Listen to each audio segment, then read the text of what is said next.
Welcome, everybody. It's the Monday Not So Live show. It's the Monday following DEKA World Championships, the third or fourth such World Championship. Which one is this? Fourth. So Jersey, Dallas, Florida? Yes. Yeah. Okay. So Dave is here. I'm sorry.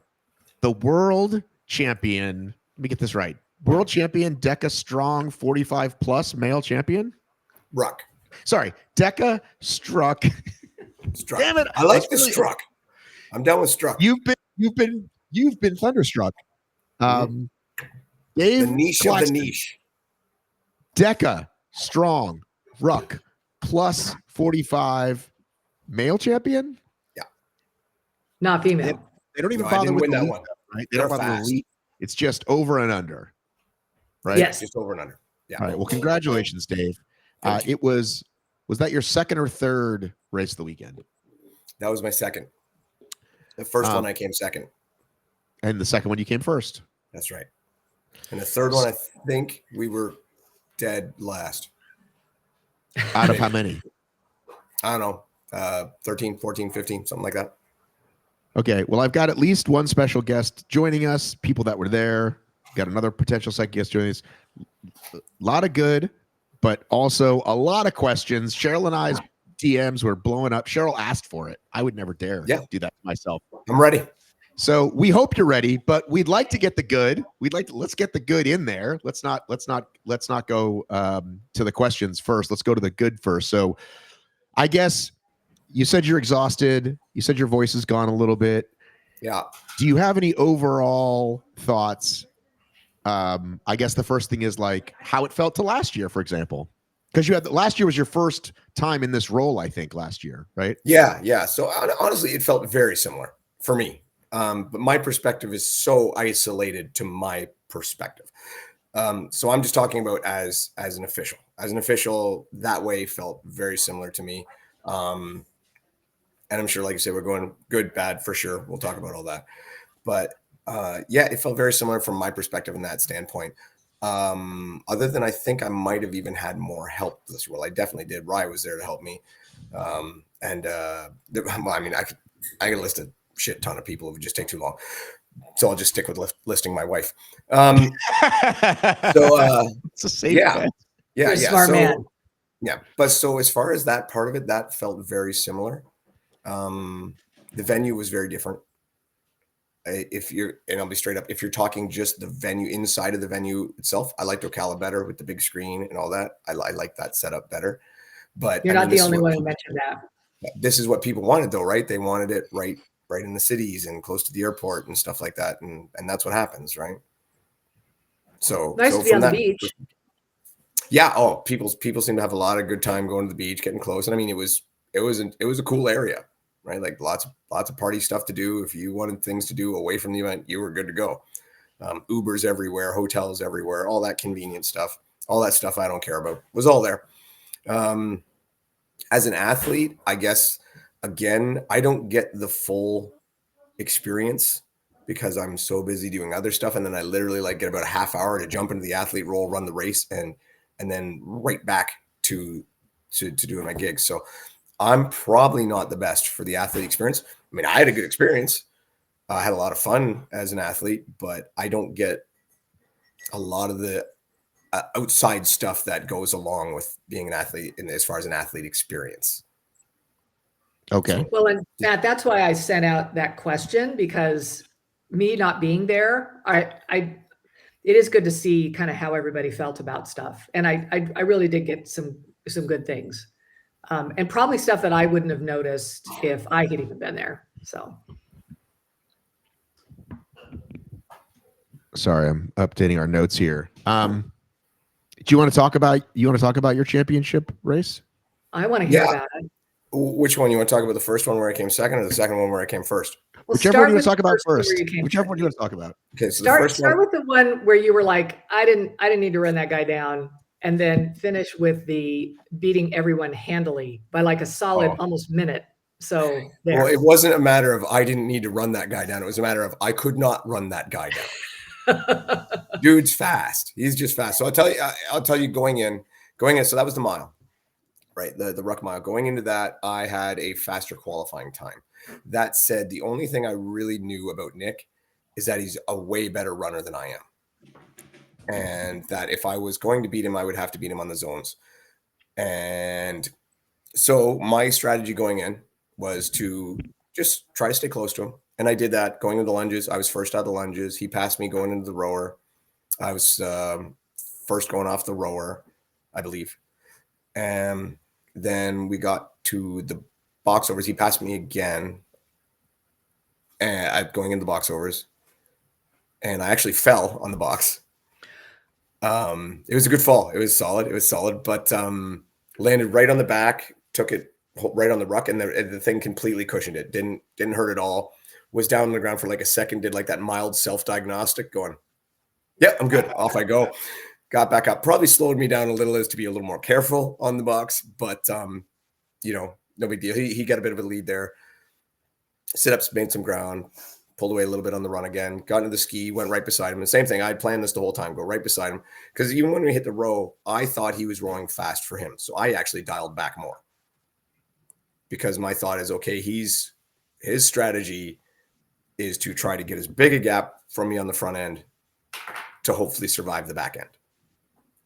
And, so can you see his? Oh yeah, I sat right beside him every time. Stroke rate and all that Yeah, stuff. I can see his stroke rate. I can see his pace. And I'm barely conscious enough to focus on my own in a race. I don't know how you do that, but okay. Yeah, did you match his pace, or did you? No, I actually backed off. I actually backed off to save for the back half. Okay. Right. All right. And just my thought was I'll just stay near him, just a little below him, to have him trying to encourage him to try to go too fast. Right. I really overthought this race. So did that, got it to skier, did the exact same thing. And farmer's carry, all good. Bike made up some good ground. They're starting to make up ground, starting to pull back. But I had anticipated by this time he would have started to fade, and he just didn't. He PR'd by almost a minute. And and that's what I mean. I was prepared for what he qualified for, not a minute faster. So I was running the race to beat the guy that qualified, not the guy that ran the race. Basically, I ran a strategy, and he ran as fast as he fucking could for as long as he could. Right. Yeah. Well, lesson learned, right? Next time you'd be like, I won't full marks. Dude, just beat me. Full marks. Well, but I'm saying, but now you've learned never to make that never do that. Like, oh, this is this guy's best time. That's what I'll do. Yeah. It's the only information you have going in, and yet that's really the beauty of DEKA Worlds is you don't know. Like Janelle Teal will say, she put her strong time in, and it wasn't her best strong time. She just knew that she needed to get good enough to get on the leaderboard, and so she just kind of checked that box. And then you sharpen down and you get ready for Worlds, and so you don't actually know what times they're putting in during the year and whether or not that's their best. Yep. It doesn't need to be their best. It just needs to be good enough. I knew I ran my time on a very good course, on a well set up course. He might have run his on one of those ones that runs back and forth through the grass and in and out of doors and stuff. So again, that was information not available to me. So like I said, I really overthought that race, and it might have cost me, but I'm going to be honest. Even if I executed a perfect strategy, I think he still would have got me. He's just fitter. It sounds like I think he was just better at that discipline than me. Well, congratulations to him for sure. Yep, now, absolutely. Good guy too. About the other race. Yeah, I haven't watched it yet, but I hear it's entertaining. So, again, in that one, I was very worried about Mike Music, and he had raced so much and literally finished a race 20 minutes before that one was starting. So he ended up not being able to race. So that took away my primary competition that I was worried about. So then again, at that point, and this one I strategized too, but I did change it, and I decided, all right, I'm going to go out, I'm going to get a lead, and then I'm just going to manage the gap. And that's what I did. I went out, I got a lead early, and then just managed the gap. And that's why it looks so funny in the rower is like, I did the first 100 quick and then just watched everybody else. And then that's what I did for the rest of the races, just watched everybody else. And it ended up the guy beside me was the guy chasing me. Tony, another awesome dude and a great athlete. He ended up second. And I just watched Tony and managed the gap the whole way. And you were seated first for Yeah. this, right? Mhm. One of the issues that some of the people brought up with me on Instagram was if you're seated first, you're all the way at the end, which makes it actually not as advantageous as if you were in the middle. I mean, I Correct. think that's Agreed. something that DEKA could fix. Where, However, the downside of that is now you're taking what probably is going to be the winner, like statistically, is going to be the winner, or at least fighting for the winner, and you're putting them further away from the people watching. I see. So you want to have it there so that everybody's sort of No, along that line. it's not my design. I don't design it, so it's not a Yeah. matter of me wanting to have it, but it's a matter of, yeah, like, so you saw I was the first seat, so I was right on the rail there, right? So you get, you get the people that are like, and then the further down, usually the further back they go. Mm-hmm. Statistically, mathematically, not always. So if you put them in the middle, the way the current situation is, the fans are going to be not able to see them as well as if they're right close to the rail. So that's the logic to it anyway. So it's not just they did that for a reason. There's a logic to it. It's to try to make it better for the people watching it on Gotcha. site. So there is an incentive to try to get a better time during the year. Yeah, you go right beside your friends and family cheering you on. It's Well, and you're closer to the winners, to the faster times. Like you've got to just check that box, which I used to do too. I would just check the box. That may not be the best strategy if that's the way DEKA is going to do it. well, the other way. I mean, that's the way they always did it, right? They've done it every year. They've had the strong setup like that. It's been the same thing. And I mean, the other side to think about it from what you're saying is you're doing a strategy that way is I'm on the far end and ain't nobody watching me. Just go. So I Yeah. can sneak up on them. Like, for example, if there was a guy 15 back, maybe I don't see him. He's too far away and he passes me, right? So Right. that's The why I was woman- very conscientious to look all the way down the line. Smart to do. The woman who was next to Janelle Teal, who pulled out ahead of her, I mean, she was a surprise, right? In strong, she got ahead of everybody and ultimately crossed third, but I guess had maybe a penalty, and that's what set her back. Drop ram. Okay, all right. All Yeah, three top women. So another race. I read. Robin had written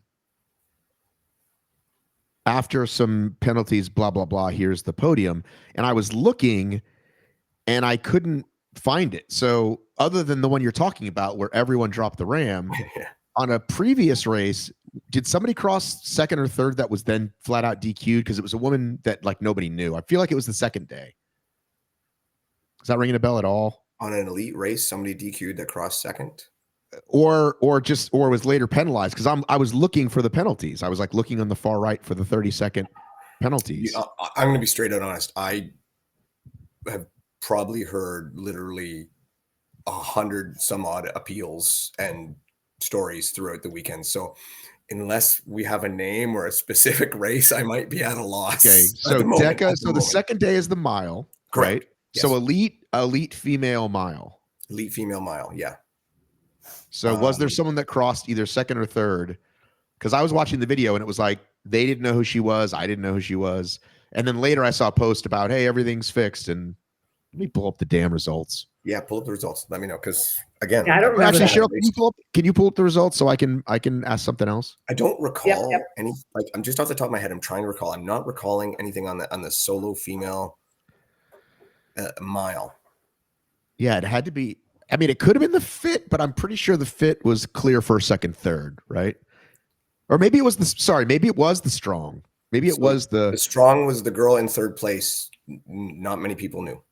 She was very, like, she was not a. But did she? So where did she end up coming in? Sixth. Okay, then maybe that was her. It was so close between third and fifth or what, the 30 second penalty. She got a 30-second penalty for the drop ram, same as the first and second place got. And with them, they had enough of a lead that it didn't affect their position. But with her, it dropped her down to 6. It's heartbreaking. It was absolutely heartbreaking.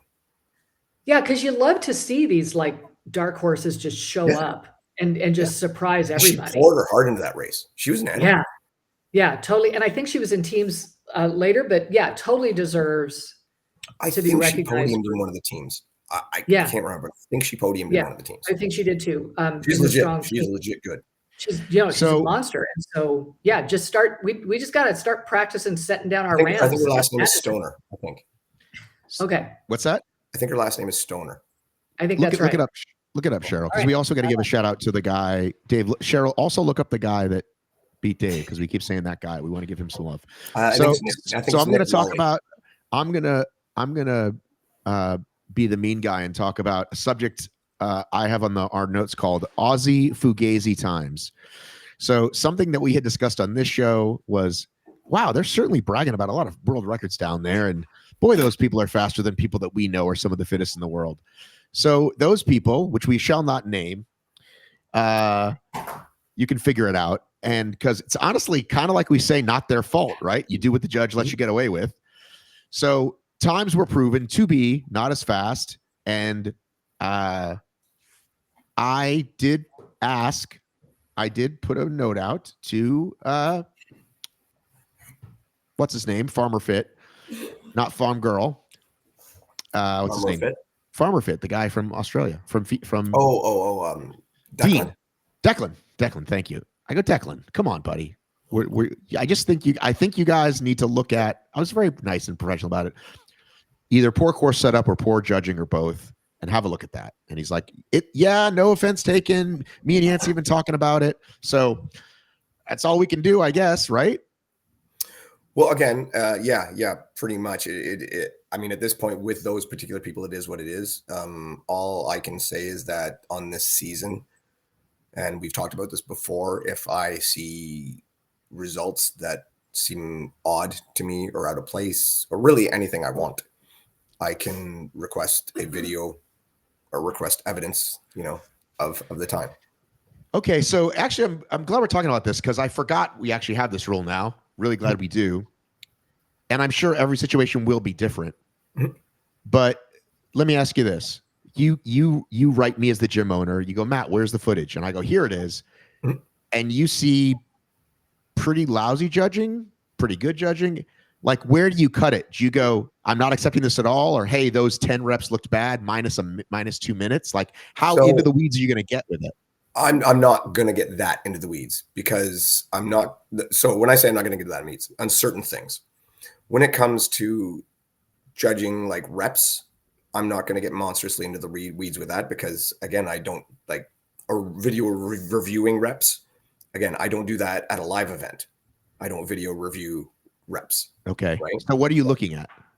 Course setup, equipment, mostly layout, things like that, or perhaps say missing a tail length on a tank, missing something like that, things that are set up wrong. Basically, I'm not looking to slam the athletes, because to be honest, most athletes, if they have a time that probably they shouldn't, it's likely not their fault. Well, and that's kind of what I'm saying. And so before all the Aussies come at me, listen, your athletes did great. They deserve to be at the World Championships. We're happy they were there. We're happy to have an international event. However, we as lovers and viewers and fans of the sport, we know when we see something that doesn't look right. And so we're here to call it out. So again, that's on the judge on the course. But if you're saying you're not going to count reps, but if that's obviously why.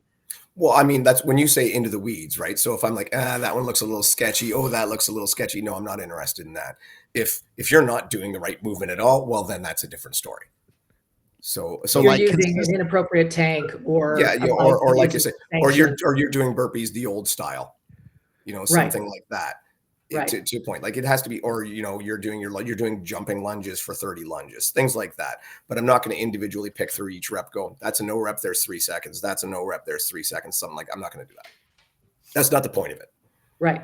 So 2 things. So if Caitlin Stoner, who that was her name, okay, I got it right. Good. she posts that screaming fast time that puts her next to Janelle Teal in Strong, you're going to be like, hey, can I see that? Because I haven't heard of you before, Caitlin. And she'll show you and you'll be like, yeah, that's great. Like, come on over. And I have reviewed videos so far. Yeah. So good for her. Like, let's see her next year. I want to definitely see her next year. But then secondly, I just think the problem with the account that spent the year highlighting athletes breaking all these records, it's their own fault for being so noisy about it. I just think everybody's going to start being It's- like, really? It's hard. It's hard because I mean, you're building something new. You want to You're celebrate. excited You for it, want, all you that. want to excited, you know, and, For sure. and again, I don't think anything like this that may have been out of line was done on purpose. Right. So They're just excited. yeah. I mean, But that's why we like Worlds. That's why we like Worlds is come show us. Come show us. Yeah. And I will say, like Tanya Thies, was that her last name? The Italian? Luxembourg. She's from Luxembourg. Boy, she made me look her up. Like she's How can you talk about? She is not new. She used to be commenting in the live show all the time. She was on the podium for teams last year as well. TT Sports. Call me ignorant. I had no idea. I had not paid attention. Podiums in every single Spain race. She may have logged more DEKA miles than anybody out there. You mean traveling or like on the course? Both. She still has somewhere to go as far as like her technique. If she cleans up her box overs, if she cleans up her burpee, like she's only going to get better. And so she's fast and has a great engine. Yeah. She's been, like I said, she used to comment every week on the live show, Cheryl. Come on. Well, I'm the one who forgets people. I'm so happy. She won't be mad at me. She'll be mad at you. I'm unfortunately very focused on the Americans and just have done a terrible job. And good job to her. She had a fantastic weekend. All right. Yeah. So speaking of judging burpees, though, we got to get to ugly topic number one. Yeah, go for it. So I was sent a video. No.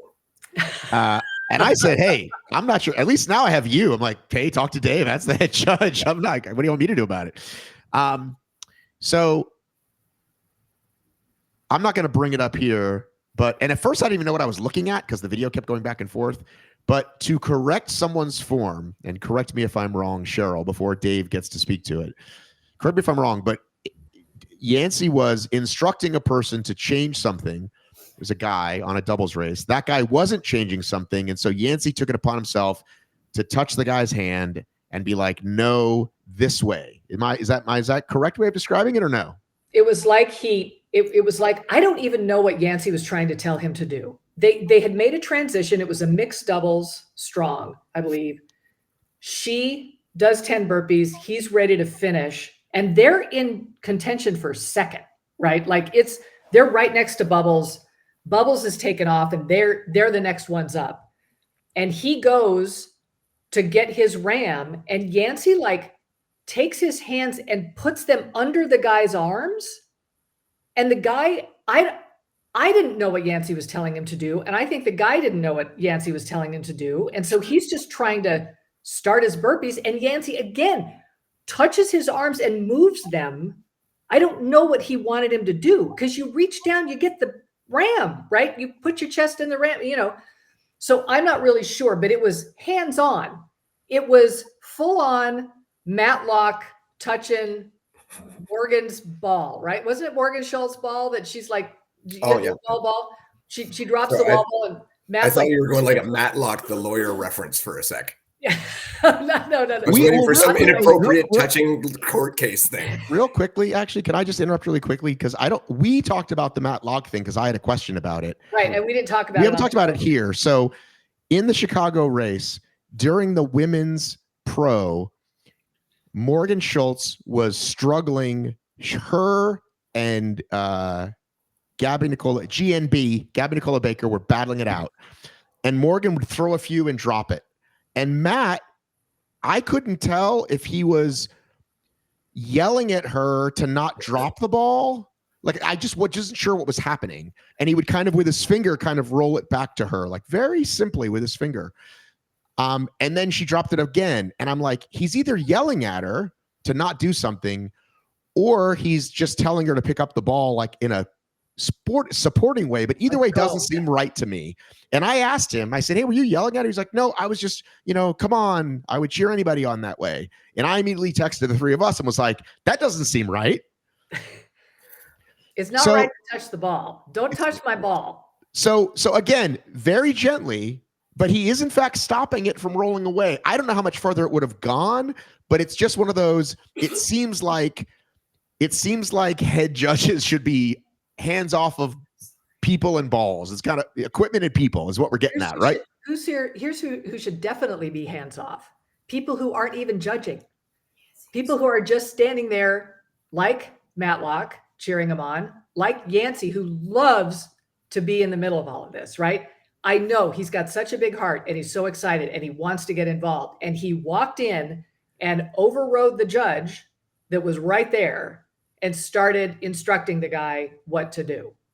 That's where I kind of have, like, I wouldn't even know as an athlete who to be listening to and what to be doing. I think that would have been really different. Chain of command, big thing we always talk about, right? Judge, head judge, race director, right? And again, really tough. Things are happening in real time. But Dave, I just want to hear from you, like, when you learned about this, what do you think? Should something change about it? Did you talk to Yancey? Like, just give us what you can about that first. I did not know about this particular thing till today. Okay. But you have heard before we mentioned it. Yes. Okay. Okay. So first off, and I've seen the video. So first off, I'm going to tell you what was actually happening. Okay. And why it was happening. Okay. So on start line instructions and throughout the entire weekend for all team races, the standard was that if in a co-ed team, if one partner finishes finishes their motion on a burpee, the other partner continues the motion in that same spot. So for example, if you finish the motion with the ram straight over your head, your partner comes in with their ram straight over their head. Because that way there is no motion, there's no skipping. I could go into a lot further details as to why this was in place and essentially what can happen if it's not. Okay. And essentially So ways to cheat the system. He was saying when the and I'm sorry that I do not remember his name. There's please forgive me. When he went to get down onto the burpee, he needed to start on and up. He needed to start on the top. So Yancey was trying to tell him, no, pick it up and start on the top. Right. That was what was happening. That was Yancey's modus operandi, whatever. That's what was happening. Yancey's, and again, I have not talked to Yancey, but from watching the video, I'm surmising that Yancey's thought pattern was, I'm trying to save this guy from a no rep by getting him up top. Because if he had just let him do the one there and did the full thing, that would have been a no rep. Why not just let him keep going and just say that one didn't count? That's what I was going to say. Or when you're done, say count more. And that's the thing. That's the thing. Yes, that's the deal there. Should that probably have been what happened? Yeah, it probably should have been. And that would be upon the judge to start counting according to how the rep would start. Yes. Well, I mean, now in defense of Yancey, like, I'm not saying like that what he did was right, but however, I'm just gonna again tell you one. Obviously, you guys know this is a very fast moving situation. This is a reflex. We're all people. We make mistakes. If Cheryl, you're on the farmer's carry and you don't make it to the line, do you want me to yell at you and maybe grab your arm and tell you to come back and hit the line, or let you go all the way down and back and have to do another one? Yeah, I'm going to want you to help me out. No, judges should never touch you. Judges should never touch you. So let's say it's not a touch. Let's just say it's a yell. Yelling, yeah. Then if they don't hear you, it's because we've talked about this before. I know, but I'm just surmising. I'm just telling you the thought process. I listen. In the moment, he's like, "This guy isn't getting it. Let me show him." Yeah. But he needs to not do that because he is the head of the race, and he shouldn't be doing that because you shouldn't, as head judge, be doing that. The person below you should be doing that. So, Dave, have you thought about putting Yancey in a special chair where he can just watch and not get too involved because he gets so excited? Listen, no, I'm going to tell you, 99.9% of the time, Yancey does some quality judging now. He really does. No. Listen. It's. First of all, it's on you guys. The rules should be black and white. It's put it down or pick it up. Like that's what a rep is, because that's so easy to get wrong or right, don't you think? What to start to have like the person continue the rep where it finished off? No, just like wall balls, where just like wall balls, or just like you do a regular thing. Yeah. Put the thing down. The next person picks it up. Yeah. Yeah. And again, that would be fine. Well, okay. Well, I'm just saying, so you could change that rule, or I think there are updates to the rule. It's not like if you do 50 wall balls and the first one was wrong, you don't not count 49 wall balls. You could have just let the guy go, and when they got to what they thought was 19, say one more. That's all you had to do. 100%. So anyway, 100%. It's really bad. Like let me rewind a bit. So you're in this situation, Cheryl or Matt, right? That happens to you. What do you do? If I'm the athlete? Yeah. What do you mean? What do you do? You just keep going, I guess. No, but then what do you do?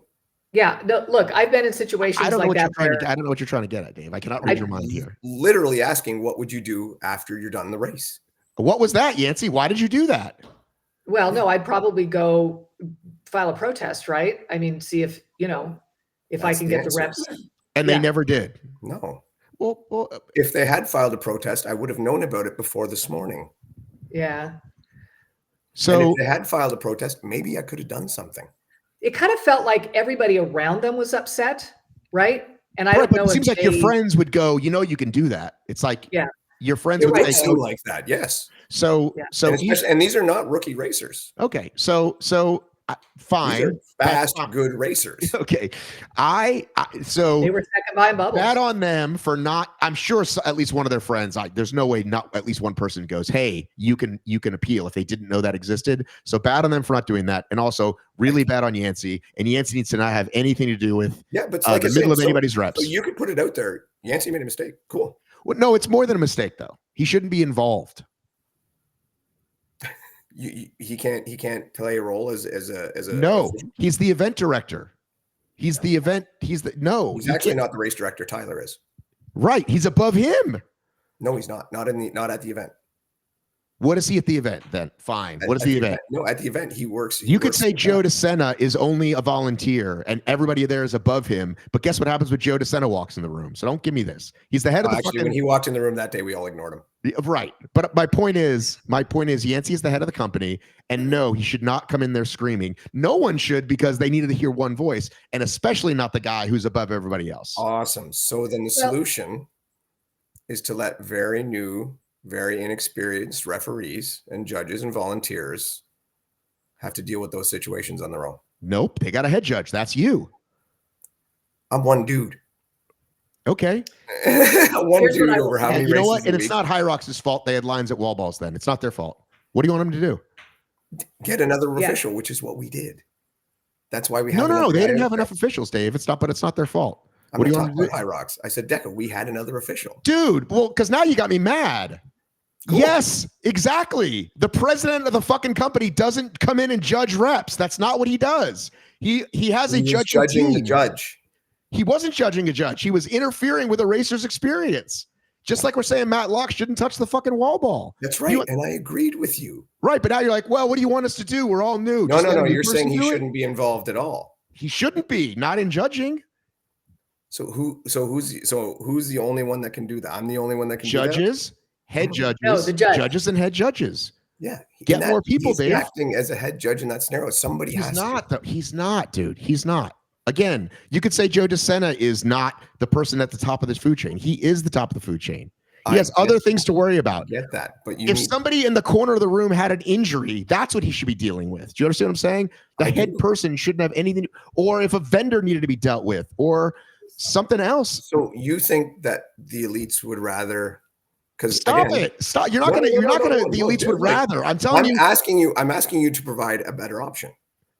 What are you talking about? Okay, here's how it works. I run a race. No. Provide me a better option. Okay, I'm going to tell you because I'm starting a race tomorrow. Here's what I'm going to do. I'm going to have a head judge. He's going to have a bunch of officials he works with. And I'm going to say, try to have more than just brand new people. Maybe find a couple people you can rely on that are in between you and them even. That's the solution.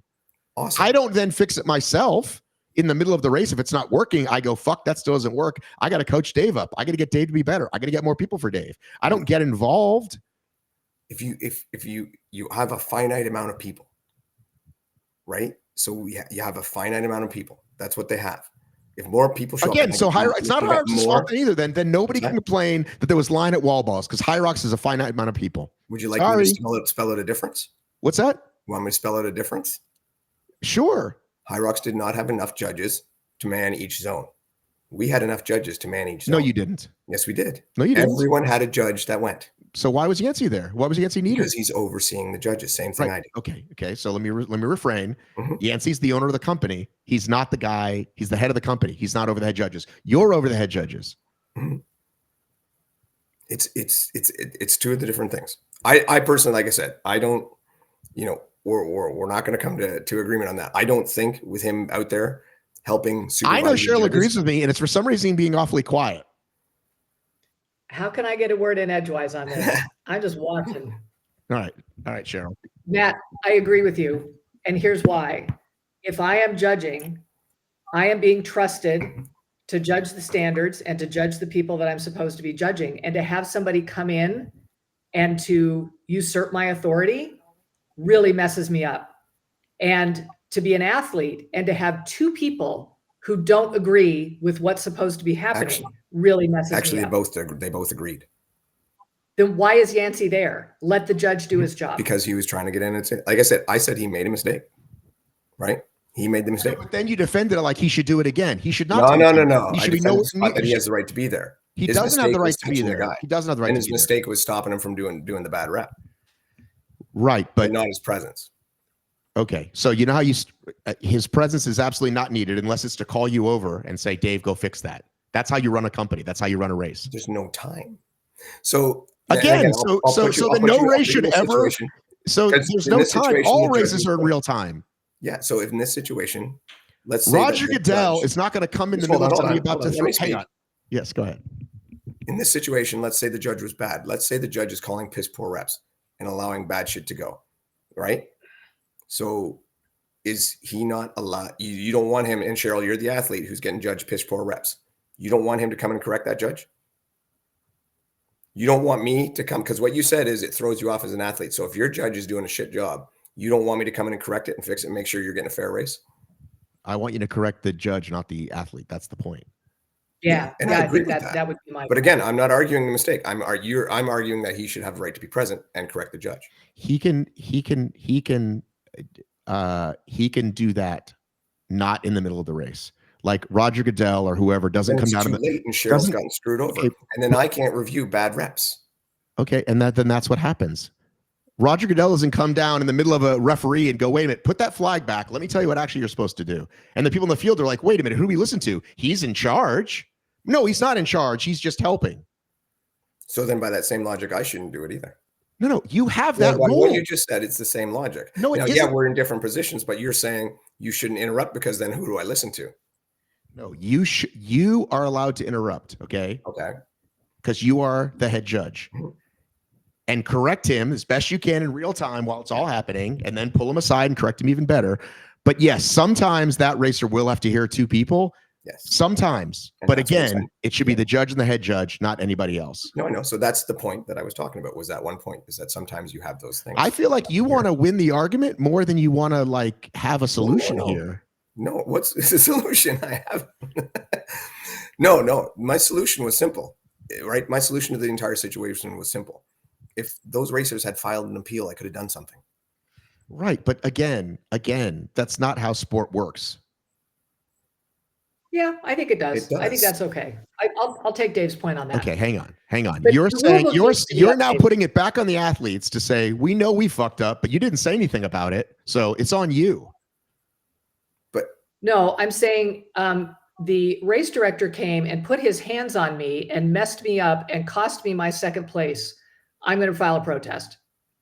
And I'm going to have somebody review it. I'm going to have the head judge review it to see if I've got. But that's a different point, though. That's a completely different point. They should have done that. But don't put it back on them. Like, well, if they would have done it, I could have changed it. But they didn't. So fuck them. That is totally. This just feels like a year or two ago when there were some issues with like the burpees and stuff like that. There was like they were trying to decide if there was a 20-second penalty. You know what I mean? It was all kind of a mess. And then Dave swoops in, updates the rule book, and things are going a lot smoother. This rule needs to be updated. There shouldn't be confusion on the burpee line. You rewrite that rule, Dave. People get can we rewrite the rule that it always starts on the down or it always starts in the up or whatever you want to do? Yeah, that's what needs to happen. And then if they start the wrong way, you just don't count it. And when they get to it, you go one more. And they'll go, what do you mean one more? And you go one more. Then they do it. Then they maybe learn the rule was wrong. You know what I'm saying? So basically, and the rewriting the rule with thing totally can visit that. But basically, what you said after that part was if they just don't do it, then rep them and keep going. You don't know rep them. You just don't count it. Yeah, rep them essentially. Exactly. Yes, the same thing. And that's what I agreed with. So I'm not sure what you're trying to convince me of. We need to I think what we're conflating, what many conflate. Is that a word? Yes. Okay. Yes, it's a good What one. many are conflating is, do I like Yancey versus is Yancey allowed to do this or should be able to do this? And I'm trying to look at it as, what do we say in the military, Dave? We say we salute. No idea. we say we salute the rank, not the person. Oh. So you fucking hate that motherfucker, and he cheated on you with his girlfriend, your girlfriend, whatever. You have to salute him, even though you fucking hate him. Mm-hmm. So the role of judge, head judge, race director, et cetera, is different than Yancey, the guy that we like. So Yancey, the guy that we like, please stay ahead of everything. Be up here, have the 5,000-foot view. See a mistake happens. He could even say he could even say it. He could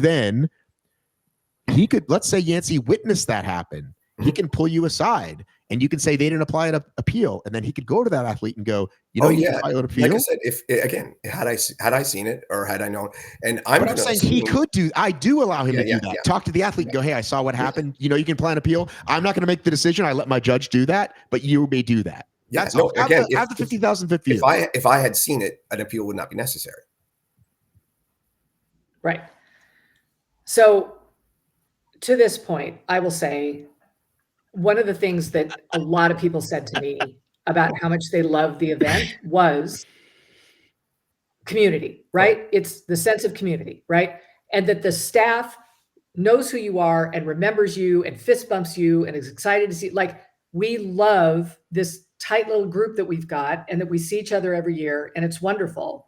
And one of the drawbacks of that is that Yancey's in it all, right? Like, such a small group and he's in all of it. And I, to your point, Matt, would advocate for him, for the roles to start staying a little more separate so that we know who to listen to. And Dave's the guy we listen to. Or whoever is in Dave's role. Dave might not be there. Whoever's in the role of head judge.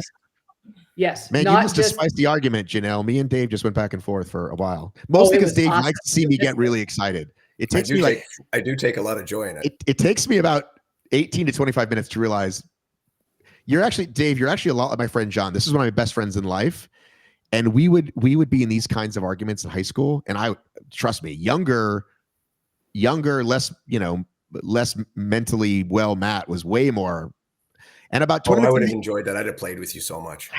20 minutes into it, I would turn to him and I would go, you don't even believe what you're saying anymore. Now I know you do in this case, but this is what the show is for. This is for discourse. The listeners, trust me, are loving it. They're going to be people that write you and say, fuck Matt, and people that write me and say, I think you're right. Dave needs to take a chill pill or whatever. But anyway, I'm always chill. Janelle Teal is on the program. She's wearing an LT Hello. Games shirt. She's wearing an LT Games in April thing. So first up, are you on some of the secret lists? Did you already know it was April, or did you learn from us? I knew. I guess unofficially, but yeah, I knew it was April. So you were excited. April 25th. I didn't know April 25th. No, It's the perfect date. You know that, right? You all know that it's the perfect date. Why is it the perfect date? Because it's not too hot and it's not too cold. All you need is a light jacket. Dave knows what I'm talking about. I heard. So when they said April, I can't remember who told me, but somebody said that is the perfect time to be there. In Minnesota. In Minnesota specifically, not just in the world. Yes, in Minnesota. Yes. Can I just quickly say before we get into things, I forget every year that winter kind of sucks. Have you seen it in Minnesota right now? Oh no. Last weekend. Well, when it's nice, it's nice. But when it's that overcast, rainy, fucking December thing, it's like, at least where you live where it's snow, you get snow and you get the white Christmas and all that. But man, is it depressing. Like it's rough out there in winter. I'm like, oh yeah, winter sucks. We in the southern latitudes get so used to the sun that I think it's hard when it gets dark, right? Like we just don't know what to do. So it's going to be 73 here. It was getting dark at 9:30 in the middle of the summer, right? Like late down here. Yeah. Anyway, so Janelle. Yes. You just got back from DEKA World Championships. I did. You came in which place in which races? I got 6th in the fit, 5th in the mile, 4th in the strong. Okay, so you're trending upwards. We were trending up. That's good. Did we do any team races? No, not this year. I didn't. Okay. Did you last year? I did a strong team last year. And then I did teams with Tara, the fit, earlier this year, but she wasn't doing DEKA World Champ, so I didn't have a partner. And didn't realize that so many people had actually asked me to be their partner or to replace Tara. I just didn't realize until it was too late to like swap it out. Because it could have been me and Bree. Were you not checking your DMs? I don't listen. I'm not that popular, but I have a shit ton of messages. And I don't have time. I don't have time. I just cannot. I am so sorry. If you message me, it is not intentional. I have so many messages that I have not responded to. All right. Well, then I feel honored that you answer mine then when I reach out. Yeah, when yours comes up, I'm like, oh, swipe up. Let's see. Let's go. So, how was your weekend? I guess we'll just start there. Like good, bad, and indifferent. By the way, I reached out to a ton of athletes, and most of them, everybody's flying back today. So, oh, okay. because I did So want to get bottom of the list. You were not bottom of the list. I You just got me. wanted to let people know that I definitely want to hear from more folks. But Okay. go ahead. It was all right. It was all right. That does not sound very like a glowing review. It was all right. There's a reason she's wearing the anything LT that game I- shirt. Anything that I say, I'm going to keep my feelings out of it. I'm just Yeah. Like let's strictly right. stick to the facts. Okay. But- Unlike me, who was extremely emotional for the last half an hour, much to Dave's amusement. Go ahead. Yeah, it was okay. We started out on Friday with the fit, and I had some athletes from my gym who were competing, which was nice. So I was there to see them compete as well. I got to race first, which I prefer. I prefer to be done when I watch other people. And it was good. I mean, I knew that, Kat's fast. I mean, I knew that we just had a lot of fast women. We didn't have Lauren Weeks or Lauren Griffith, which was a surprise to me at the start line. But apparently a lot of people knew that they weren't racing. You were like, where are the Laurens? Yeah. I knew Lauren Weeks wasn't going to be racing. I thought Lauren Griffith was. Yeah, I thought Lauren Griffith was also. She was there. She did her doubles race, but I guess she wanted to focus on her team race, which makes sense.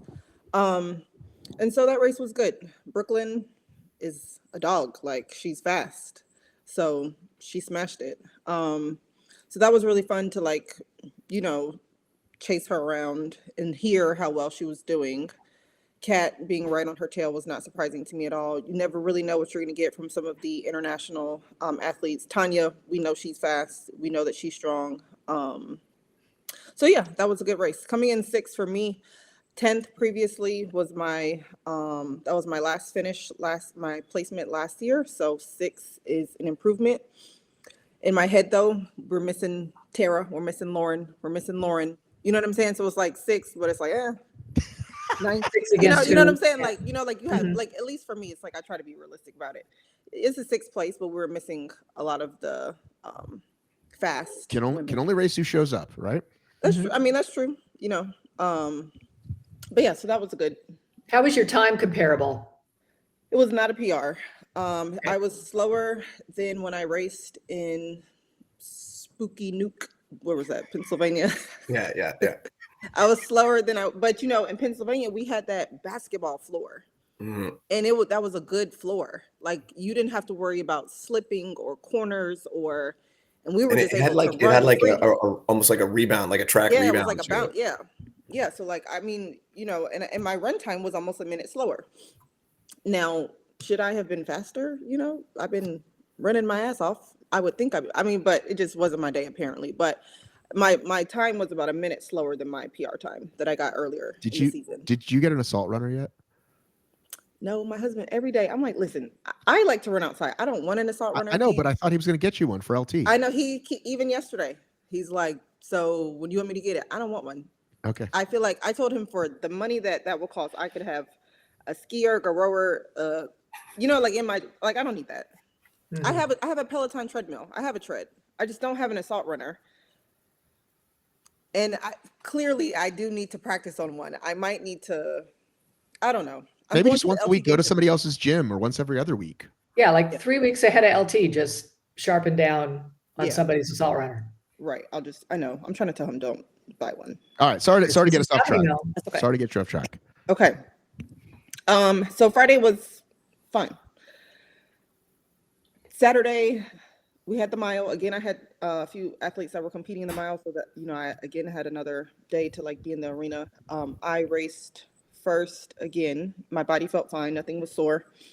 We were ready to roll. When I started, it felt hard, as it always does.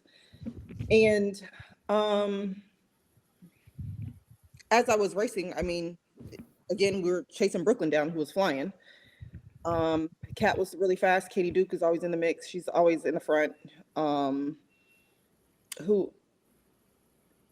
So I think the entire time I was racing, it was Brooklyn, Kat, me and Katie kind of together. And then at the end,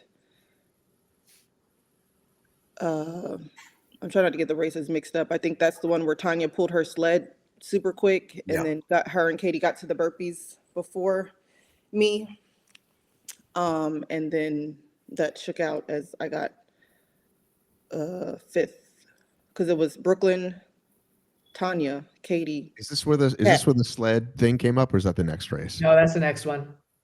Can we cover the sled? Oh yeah, rule? no, yeah, not that Can we one. the sled rule really quickly though, while I'm thinking about it, Dave? I'd let her go, but we'll go that. Okay, I won't let you forget it. Okay, thank you. Okay. Yeah, so, well, what I will also say though is when I came into the arena on Saturday, I had a few athletes that I knew from other gyms that told me that they had friends who were volunteering in the morning, and they were saying as they were volunteering in the tank lanes, it seemed as though some of the tanks were moving better than the others. Just an observation from somebody that was volunteering, right? So they were like, just so that you know, some of them seem to be moving well, some of them seem to not be moving so well. On Friday when I raced, the tanks felt as they normally do. On Saturday, they did feel harder to push for me. As you could see, like the way that Kat was pushing her tank is how it felt. Kat is very strong. It shouldn't have taken that much effort for her to move her tank.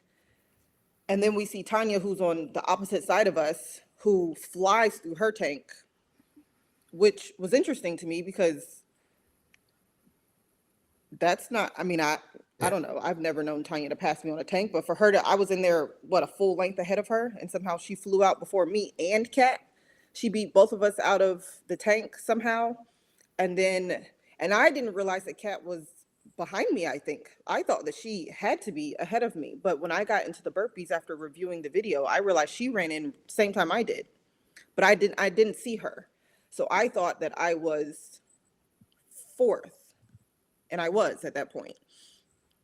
But then Katie is in there, Tanya's in there. I'm doing my burpees on the opposite side. I can't see them. I just hear this loud uproar. I still had like 6 reps left, so can't see what's going on. I just finished my reps. And then as I'm running, I see Kat. And I'm not even running fast. Like, I'm not like sprinting to the finish line. But Kat sprints beside me, and I had no idea she was even there. So I missed fourth by half a second because she flew in, which she could see me. I guess after she dropped her ram and turned, she saw that I was dropping my ram, but she was behind me on the opposite side. So then I got beat out. However, some of the reps in the mile race were not good. Just from a standpoint of us being the elite athletes in the sport and us being the ones who should be upholding the standard at all times in every race, because we are the ones that everybody looks up to. Some of these reps look crazy. The med ball was not going over the shoulder. It was on the side of the shoulder. My husband a lot of times records video for me. And so in the videos that he recorded for me, we got some video seeing other athletes that their reps just were not to standard. When I was doing my ball over my hand, first of all, we got to get rid of these balls. Lots of complaints about the big balls. They have no grip. Did you see mine? I had a pretty good solution. Did you? You had a really I good saw yours. solution. Yeah, I'll take that one. We enjoyed the accompanying music. It was perfect. There's I actually no didn't see it, Mary. You didn't see it? On Dude, them. I was busy. Okay. I'll find it while you're talking. Oh, you didn't see it, Dave? Oh, you missed it. No, but I heard somebody told me about it. But yeah. But the balls they're too big for the weight equivalent. There's no grip on the outside, and it's not truly a dead ball. So, we're used to stepping forward, throwing it over our shoulder. We can step down. The ball is right underneath our feet. A few people were kind of able to get some reps in succession that way, but most people at some point, like, you have to back up, you have to kind of turn around. It's bouncing a little bit. I dropped the ball 4 times in the mile more on my reps. I lost so much time over there because I was so sweaty. I couldn't pick it up. It just was not falling right underneath my feet. But even so, me and Katie got out of that zone at the same time. So at that point, it was Brooklyn, it was Kat, it was me, it was Katie. Tanya was behind us because that was before the sled. And then in the burpees, and in the end of the burpees, there was an athlete who placed higher than me, who her ram was thrown down. There was a thrown down ram, and there was no penalty. Did you protest, by the way? Because we just talked about protests a minute ago. Well, but that wouldn't be a protest, would it, Dave? You can't go and say somebody else didn't actually, get you can. Oh, you can. Okay. Yeah, a thrown ram is actually, you'd be notifying me of a safety violation, essentially. Okay. And to that point, I know that you came into the weekend saying, y'all better get full extension on your hips in the lunges.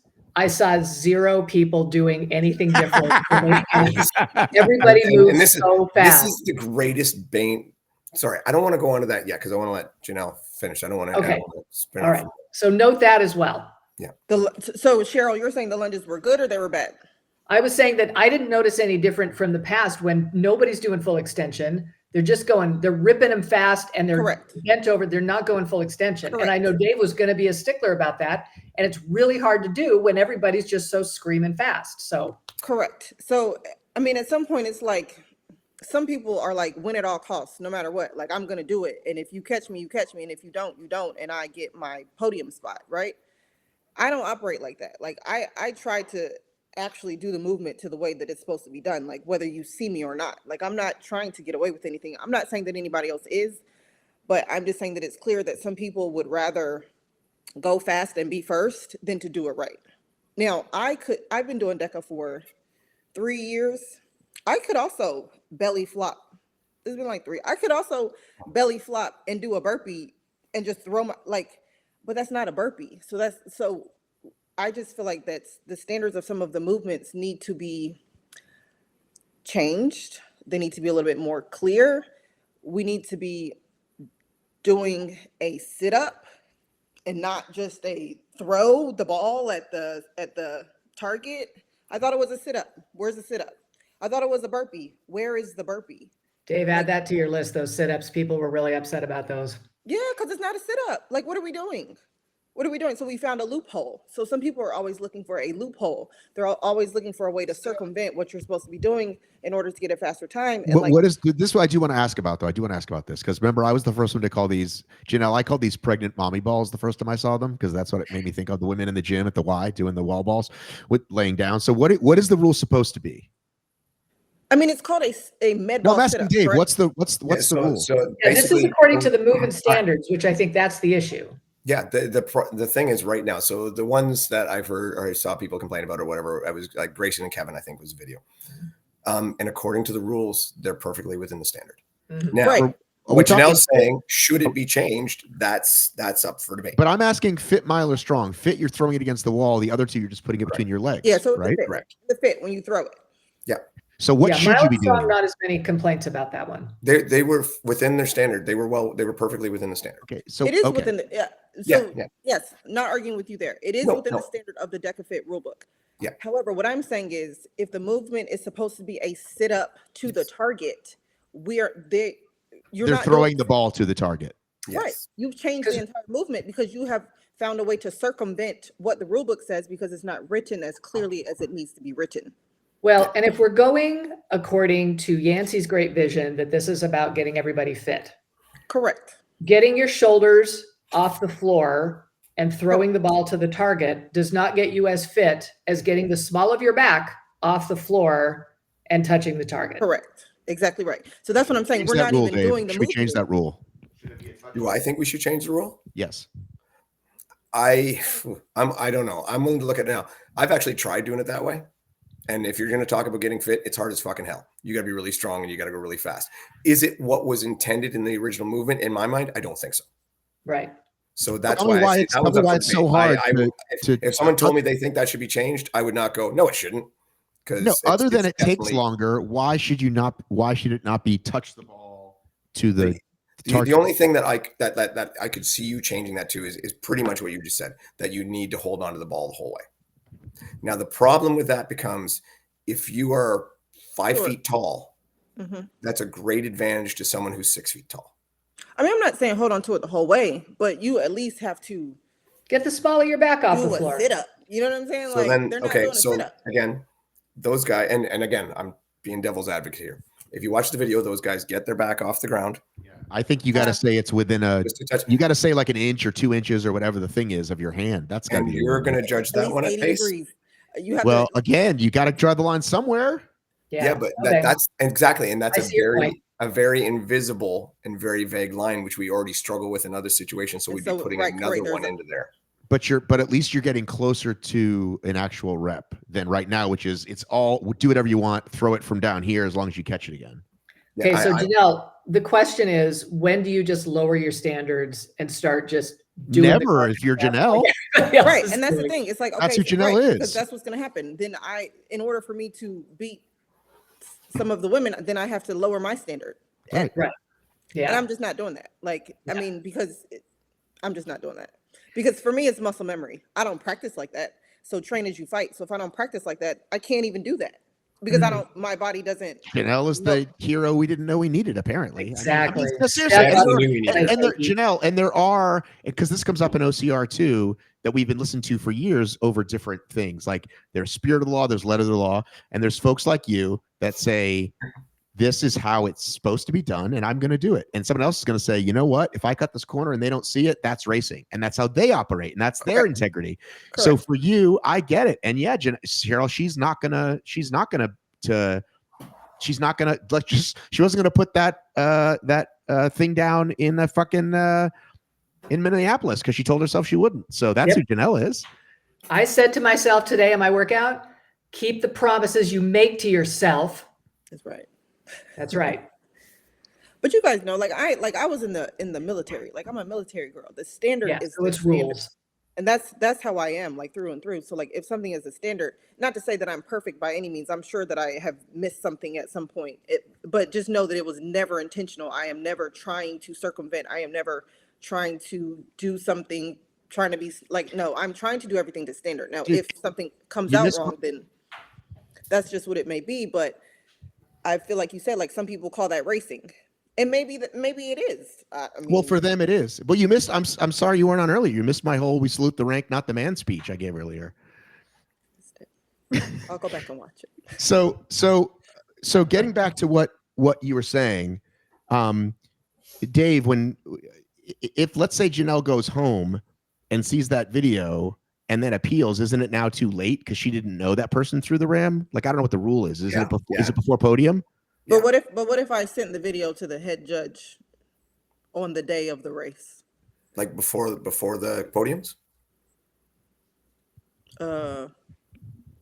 It would have to be before podiums is what you're saying. Because podiums, it's official. Yeah, that's what's in the book. Yeah. So you finish the race, you review the footage, you see if there's anything that needs to be reported. So look right away next time, Janelle. Don't wait till you get back to your room. Because I missed it within the hour. Then there's nothing we can do. Basically. But now you know. Well, I mean, so here's the thing with that. I mean, there's two lines of thought to go when you're actually making that rule and you're making that line in the sand at how long you'll take a protest or how long you'll take something like that.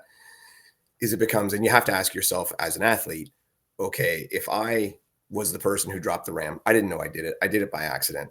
I went through, I got my podium, I got my check, I did my pictures, I put my post, and then all of a sudden I call you and say, hey, you're DQ'd.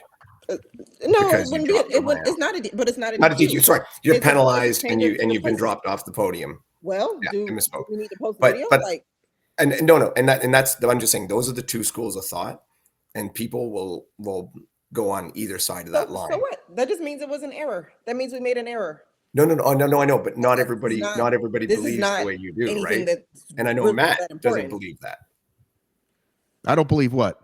Podiums should be changed afterwards. Whenever, not unless something massive, egregious. No, that's because then you're. Okay. Because again, we know our friends. And right there, Spartan would that's what do I'm saying is Spartan would do that on the regular, and we were like, "What the fuck?" Especially because they clearly stated before, once the podium happens, it happens. And I think in extreme situations, you can. If something like for me, it would be like an abuse of an official, abuse of another athlete, or a positive steroid test or something like that. So this is kind of goes back to what we were saying earlier about it's on the athlete. And I guess I'm softening a little bit because I think there are two people in this relationship, right? There's the athlete and there's the sport. So someone could say Janelle shouldn't have to do that, air quotes, shouldn't have to. She should just race. It's like, well, yes, and because we're in a sport with a lot of, we know we don't have 27 cameras like the NFL, and they're not going to catch it. As a racer, from now on, if OCR reports there or if HYROX is filming it, I'm 100% going to watch it as soon as I'm done racing. And that does become, again, part of your race, Janelle. Again, should it be that way? Should, quote unquote? I don't know. But now I think you have this knowledge. Yeah, you and your husband need to watch it as soon as it's over, so you can, if there's something to complain about, you get to complain about it, or not, or just race and say, Yeah. that was my best that day. Right. I mean, I guess. I mean, I feel like at some point it has to be about doing the right thing. And if repeatedly there are instances where movements are not done to standard, and then the individuals are podium. I mean, at some point it just kind of like leaves you with a little bit of a sour taste in your mouth, even for somebody like me who doesn't, I'm not going to say like doesn't take this very seriously, but like this isn't, I don't need to win everything. I thought we had improved. I'm not the person that's like I race because I enjoy racing. I race because it gives me something to to train for. But this is, I don't live and breathe and die by this. So like it's not that big of a deal to me. But to some other people, it is. And so there needs to be a standard that is upheld. Whether Hey, I shouldn't have to check behind. I'm still sweating, and I have 45 minutes to go back through all the footage that my husband recorded to see if there's some egregious error that the 20 judges should have seen. Why do I have to do that? Hey, let me ask you, Cheryl, because I thought, and I didn't watch the live feed with a fine-tooth comb, but I know that in the old days, burpees were always shit. It was always a straight out instead of an over. Cheryl, let's just start with the burpees. How were the burpees that you watched on the live feed for the elite races? So I will say, look, over the years, and the problem with these races is there are so many moving parts, right? We're not just running a 5K. We're not just running a mile, right? We're not running a marathon. Like we're doing 20 different things.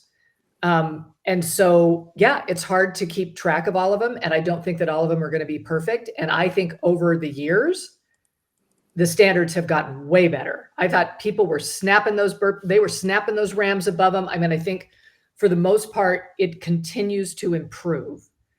I think to Janelle's point, age groupers that I've talked to, there is growing frustration that because this community is so small and because they're the beloved sort of elites, that it's hard for judges to judge them because they're the popular ones and they're the ones that we all like. And Correct. And it makes it very, very difficult. They're the favorites.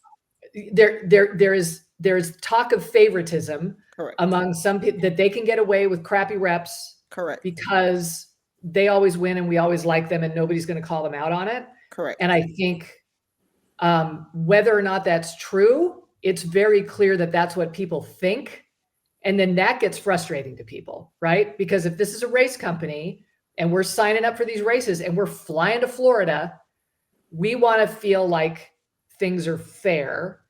And it sounds like what's happening is that some people who are well ensconced in the sport and everybody knows them and everybody loves them, maybe getting away with stuff that other people feel like they're not getting away with, or that they wouldn't be able to get away with should they try the same thing.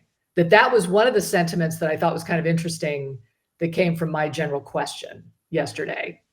And how do you fix that? I don't know, because we could argue that a certain HYROX athlete got some favoritism the last major, right? Where, she didn't really mean it, like you can sort of call that in a lot of the sports, and it's just frustrating just because, look, this sport has a lot of moving parts. And for those of us who like rules, it's going to be hard to see sometimes that the rules are broken. Right. Because perception is reality, unfortunately. So whether Yeah, and people aren't going to show up if they feel like they're not getting a fair shake, right? right. Which I And actually think has been happening with the elites. So here's Exactly. the double-edged sword on that one, and here's the problem. Like Janelle says, perception is reality. Awesome, and then that's true. We know that, right? Now, me, I'll say with me, I don't give a shit who you are, right? And Janelle can tell you We straight know up, that about you, Dave. I'm on her very often, right? So, Janelle is one of my favorite people. So I don't care who you are. That's me, right? So if I have to fight that perception that they think DEKA, or basically me, because I have final say on most of it, has favorites for certain things, how do you combat that with not now caving to public pressure to go the other way? And now all of a sudden you have to deliberately go after other people. So now you're singling people out because of pressure from other people. And I'm just throwing that out there as that, is the dilemma that you run into. I don't personally have a dilemma with it because whatever I see, I hit. But are you looking? Whatever you see, 100%. are you looking at everyone Yeah. like equally? Yes. That's my thing. It's like what you see, you hit. Okay, but are you turning a blind eye to any specific people, or is there? No, and there's times where I'm focused on certain things. And again, what's that? And certain You're people. just one person. Well, certain people with certain things, yes. Yeah, you're just one person. Yeah. And the problem is we've got the athlete judge program, that is successful most of the time, but boy, it's pretty intimidating having Kevin Gregory be your person. Right. And it's not just him. It's intimidating time. having Janelle be your person. No, it would terrify me to no rep her. Exactly. And it's not. It's very, very difficult job. Yeah. So it takes a certain personality. And Dave, one of the things that I can't remember who I was talking to, who I just basically said, we just need to clone Dave, right? We just need a bunch of Daves, right? You put out waves of 5 and I'm going to give you the best judge sport in the world. Yeah. Right. Because you've got I have a couple things to say in this, because Cheryl and I did touch on this a little bit before you guys came on. So number one, perception is reality. I do believe that, right? You see, if 20 people message you, Cheryl, or 6 or 8 or even 4, like, the sentiment exists. However, I have been covering the sport a long time. I have been reached out by so many people that have said, X figure placed ahead of this person. This person is, wait for it, my friend, my cousin, my girlfriend. So if I lost to Kevin, it must be because they like Kevin more. And here's the reasons why. So I think there's some of that. There's some just, hey, I lost and sour grapes. And we know that people have a hard time saying no or no repping someone that's they might admire. Like we know that exists. Right. Now we have to ask how much unconscious bias exists. Because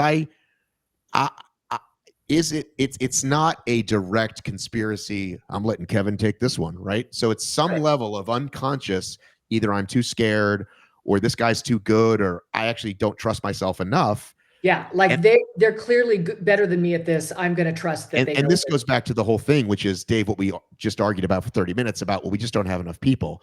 But stop me. I know this sounds crazy, but I'm paying money and I get on a plane and I invest thousands. I then expect this, not, well, hey, Yancey's really not giving the support he's needed. Joe kind of is cheap. So, oh, well, it's like, no. I've paid for an event. I've paid for a race. And this is the standard. Do I think any company could have 7 Daves? No. I think they could have one Dave and definitely 2 or 3 that are right under. And I think HYROX is getting there right now. Mm-hmm. What do? Well, they actually spend the money on it. But again, we as athletes shouldn't, because we know Joe is cheap, doesn't mean we should we shouldn't lower our standards. We give a lot of grace because we love Yancey, because we love you. But here's Janelle saying, I honor my agreements. I do what the fuck I'm supposed to do. I just want a fair playing field. And then don't make me go back and watch the reps too. and I'm with you. I would again, those things are beyond me. My thing is to do the thing, and I would love to have more qualified people to train, more qualified, more time with them, more this and more that. So yeah, I'm completely on board. I would love that shit. Well, and I still want to ask about Brooklyn Sled. So there's I was that. gonna say, can we talk about the strong? Right. Yeah, but let me just put my little 2 cents. My Christmas wish for Spartan is for them to just come into a lottery-sized amount of money. It would make everything better, right? And we can get to the coverage, but I just think, gosh, it just an infusion of the way you kill a great idea is to underfund it. Right. And just let's just start. There are already people who are all in on this. They love it. It's changed their lives. Just think of how much better it would be if you actually put some money toward it. Like, it would be amazing. Get us some production value, pay some judges, like do the things that's going to make it an incredible experience for people. How nice would that be? That is my Christmas wish. Can you say that phrase again? You've said this is another one that goes into Cheryl's top quips of all time. What did you say? There's no better way to kill an idea than to underfund it. How did you say? The best way to kill a good idea is to underfund it. Mwah, beautiful. Listen, I saw the entire UK DEKA team was over there, so that's inspiring, right? Yes. Wasn't the whole DEKA team, the whole UK DEKA team there, Dave? Didn't even notice. I mean, I don't know if it was the whole team, but I met quite a few people. I said some, yeah. Well, Fran posted a picture, so I just thought you knew. I know you're focused on your judging, but I assume there's some sort of meetings that you're all hanging out at. So I assume that's because they want to do more in Europe, right? Yep. It's like, I do know they want to do more in Europe. Yeah.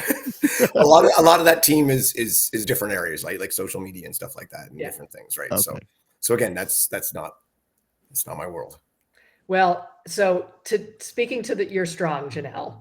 One of my there are 2 memories that are burned into my mind about the strong. Number one, the camera angle on Brooklyn Sled, which we will probably talk about. But thing number 2 is you having to be right up against one of those cardboard pillars, like you were in the center. And you're having to like go along and you can't see anything. They've got you like stuck behind these cardboard pillars, which I had asked Dave before you came on about seating people, to get the first people in the middle. You were very, very disadvantaged in your position for sure. Couldn't see a single thing. And when we first started, there was nothing, no announcer, nobody saying anybody's name. Nobody saying where anybody was. We were at least 2 minutes in before somebody had a microphone. And that's those are my eyes at that point. I can't see anything. So I have to listen. I have to listen for row paces. I have to listen for who hops on the rower. It was damn near silent. The only thing that was going on was like the people talking, because I'm listening because I can't see anything. So I wanted to hear what row paces people were going, because he always does that. And I always use that to see where I am. I wanted to know who was coming off of the rower first, who was on the step overs. We had nothing for at least 2 minutes. And then which is like, I mean, that's a long time. Of the race. The race. Yeah, you're well into your rower. Yeah. Yeah, right. You're more than halfway through the row. So, but first, like you said, Cheryl, like the seating, listen, I get it that you're doing your seating based off of the leaderboard times. However, you guys, they kind of have to know who the people want to see, right? Like, you kind of have to know who the top people are going to be, and we need to be in the middle. Hasn't anybody watched the CrossFit Games? So Brooklyn? we talked about that earlier. And Raquel, that's Tia Toomey. They need to be in the middle. We need to be in the middle. And then some people who have put up these 12-minute times on a leaderboard but have yet to prove that, okay, put them on the outside a little bit. I'm going to do the DEKA Strong one time. I'm going to get whatever time I get. It normally holds up for the year. I'm not going to do it over and over because I don't care to be number 1 on the leaderboard. I just need to be in the top 15. And I'm not thinking about a world championship day. Oh, shit, I'm going to be seated at the bottom. Yeah.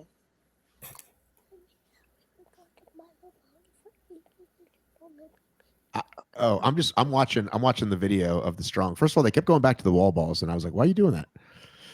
I lost my train of thought, but I do think that they need to fix the seating. Because I don't control any of the seating, but can I say one thing that will happen to me if we did what you just said? Mhm. I'm going to get accused of playing favorites. No, So no, no. Listen. So if they seat people, right, not with the middle thing, we talked about that, but if like I know you're great. I know people want to watch you. I put you where I think you're going to be watched the most, no matter what time it is. And I'm just using you as an example because you're here, right? So I put you there. Then someone says to me, I was faster than Janelle. Why am I not in the spotlight? It's because you don't know me and I'm a no name and you know her and you like her. Okay, that's fair. Which is exactly what we're trying. Like I said, that's that whole two-edged sword thing. That's fair. Well, then put the top two people, but put them in the middle then. Whoever is in the top, put them in the middle so that everybody on the outside can see where I can't see Brooklyn on an edge. Yeah. She's damn near in the crowd. Yeah, and I think that's completely logical and that makes sense. And we talked about that just before you got on. And I think, well, I know their logic is they put the top seeds near the edge because that's where the people are watching, so that they can see the top seeds. There's people watching on the other side too. Like, I mean, yeah, I know. I'm just telling you their logic. And remember what we learned, Janelle, though, is that Dave will get to watch a video now. So if someone that he's never heard of submits a time, he gets to look at it. Whereas before, Yancey just let anybody's. So that helps. Right. We got to confirm these times. So what is that? So can we get to the controversy about the actual what a rep is and all that stuff? Because that's a part I'd like to learn about as well. For what? For the sleds, Cheryl. Just OCR report was covering it. And it was neck and neck, Brooklyn and Raquel, right? Raquel comes off the sled, her tank first. When Brooklyn comes off her tank and heads to the burpees, they have a very, very clear shot of what looks like a short finish on Brooklyn's tank, that there is like daylight between the line and between basically the wheels of the tank.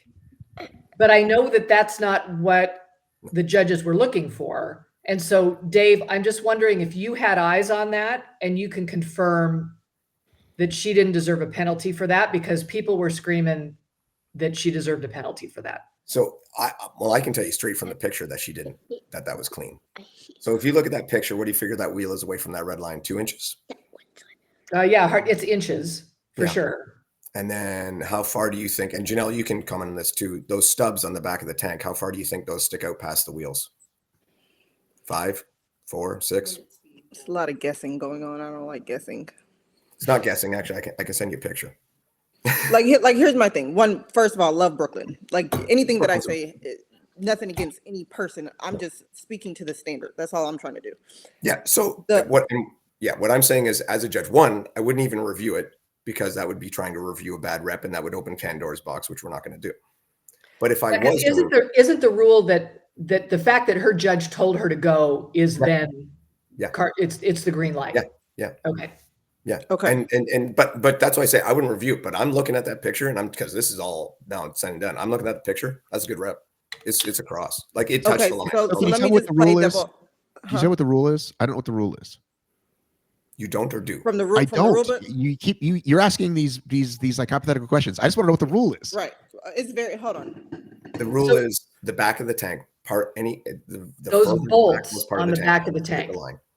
Yeah. So not the wheels. Not the wheels. It's the other side that the wheels have to cross the line. No, the entire tank has to cross the other side of the line. All the way, even far end, it has to be the whole tank. That's right. On the back end, it's just got to touch the line. Okay, so can I ask a question? Like, are bolts in the same place? Why is bolts the rule? Because there's different style tanks. Right. But why isn't it like the actual tank though? If it's not the wheel, like the tank. You're saying the bolts? It's part of the tank. Part of the tank crosses the line. Okay, let me go look at this again. It is the closest part of the tank to you that needs to touch the line. Yeah. Okay. Touch the line and not over the line? Correct. Doesn't say over the line, no. Okay. Yeah. So it says crosses the line, which you could interpret as so just so we can try to compare kind of apples to apples here. Mm-hmm. In HYROX, we have to get the whole thing over on both ends, right? Yeah. Or not? Yeah. Yes. So why are we not doing that here to make it clear? Why are we not doing that? The rule is the back of the tank has to cross the yellow line. So not the wheels. No, the entire tank has to cross the other side of the line. the way it's done here is it's just mapped out as a 10-meter space. So you got 10-meter lines, right? You start the tank right in front, like right. So it's just touching the line. You go all the way across. That's 10 meters. You go all the way back and touch that line. It's 10 meters. Right. So then why would it be different on either end then if it was the same? It's not different on either end. It's the same. You said you got to get it all the way past it. That's right. Because you have to make the whole thing travel 10 meters. So between the tape is 10 meters, Matt, Yes. right? So if the back of the tank, like we'll say those bolts, are touching the first line, and you have to get those bolts across so that they touch the other line, that's 10 meters. So again, why wouldn't HYROX be that way then? Because they have sleds. Yeah, don't. But what's yeah, the don't difference? leave- That's what I'm not The understanding. difference is that DEKA uses a couple of different style tanks, and they're not all the same size. And we are push pulling. So we're not going around the other side and pushing, right? We push 10 meters and then we pull 10 meters. And so you just have to get that same part of the tank to the 10 Okay, meter so line. do most people just understand this very easily and I'm overcomplicating it? And that's Yeah, fine. no, the Yeah. judges are always really clear with me whenever Okay. I do it. And so people think she didn't do it, but it's a bad camera angle and she did do it. Is that I think it's a Dave? bad Is that camera. Is that DEKA's position, Dave? Well, DEKA doesn't even have a position because, like I said, that's not reviewable. Okay, Dave. But it's Dave is a guy me as talking me today. as a guy who watched this. Yeah, that's a good rep. Okay. Yeah. Well, okay, so let me just play devil's advocate for just a second. Yep. So that's a clean rep that, whatever. So I have two things. One, if that is a clean rep, why is it that when we did the races all weekend, the judges told us all weekend, pull it to the tape. They wanted our wheels to touch the tape. Now, had I been doing in my DEKA Fit race, had I not pulled my tank, the wheels all the way to the tape before I started pushing it back, my judge would have told me, no, come back to the tape, wheels on the tape. And I would have had to bring my sled back to the tape in the mile. Had I not taken my wheels to the tape, my judge would have called me back and told me to touch it before I was allowed to go forward. Now, that's number one. Number two, now we have this invisible line where we're supposed to be able to see with the naked eye where the bolt is over the tape, and now that's okay. So from this angle, it's good, but from that angle, it's not good. The judges, somebody who you pulled out of the crowd, is supposed to be the one to say, this is no, you can't do that. That is absolutely wrong. And if that is the point where it's acceptable, why are all the tanks not lined up that way when we start pushing them? If that is the line of the tank, if the bolt is the line, why are the wheels on the tape when we start? Why aren't they pushed 2 inches forward? And then we start pushing from there. If that's not the starting, that's never been the starting point. That's never been the ending point. And we all know that. So like to try and say now, like, oh, it's a clear, it's a good rep because the rule book, I understand what the rule book says, but when we're in motion and when there's 20 people and we're racing, you can't go off of an imaginary line. You can't. It's dead wrong because how are the judges going to know when we've pulled it back far enough? Well, the judge should be okay. So a lot of what you said in the beginning with the wheels and the earlier and in the week and stuff and being told the wrong thing, you were told the wrong thing, and that's well for years. Well, we've all been told the wrong thing for all these years. No. Well, I'm just telling you that because I go by the book, right? That's the book. That's what it tells me. Now, the judge needs to be when you talk about seeing that line, that's the judge needs to be in that position to see that line, right? So they need to be in position. You're going to be too far back. So no matter what it is, you're going to be too far back. So the judge needs to be in a position to see that line to tell you, yep, good. And then you can do your push, right? So it's one of those, it's another one where is the rule need to be changed? Does it need to be looked at differently? Possibly. But from this particular scenario that we were just addressing, if we just go back to that one rep, that to me looked good. So does it need to be changed? Maybe it does. But I have to, for me, when I'm out there, I have to call it the way it's written. That's the way I instruct people. That's the way I tell them. That's the way they're supposed to do it. Well, that's very unfortunate for an athlete like Raquel, who does everything to the standard and who pulled her tank all the way back over the line and to the tape. I mean, I just think that's very unfortunate, and it just leaves a bad taste. I had so many messages on my phone from people who sent me videos and text messages, and it wasn't even about me. I'm in fourth place or whatever, but they're like, what about the tank? What about the tank? Here's a video. She didn't pull her tank all the way to the end. Again, I know. I got that video a lot. I'm sure, yeah, everybody. Well, that's the thing. Everybody did. So how is everybody wrong? Like, everybody's wrong. Everybody that's done DEKA for all this time, we're all wrong. No, I'm because now we want to say that, oh, well, the rule book says it's defined as the back of the sled behind the start line, which is I mean, okay, I guess. But if we watch any race from the entire weekend, as the judges are watching every single person pull their sled back, the judge that says go, when they say go, is because the wheels touch the tape. We can pull any random person's race, and the judge is not telling us to move forward. We are not allowed to move forward until the wheels have touched the tape. You know that. So here's the photo question. And before OCR Report tries to sue me, this is called fair use. I am doing something for the purposes of commentary. I could show the whole video, but they might get even more upset. So here's her. She's on her way back already, Dave. And what you're saying is these two, I don't call those bolts. I don't know what you call them, but those pegs are what needs to be over the line, is what you're saying. And what Janelle is saying is way too vague. Just say the wheels, and then your rule is fixed. Correct, Janelle? Is that what you're saying? I mean, that's what I'm saying, because if not, how are you going to judge this in the future?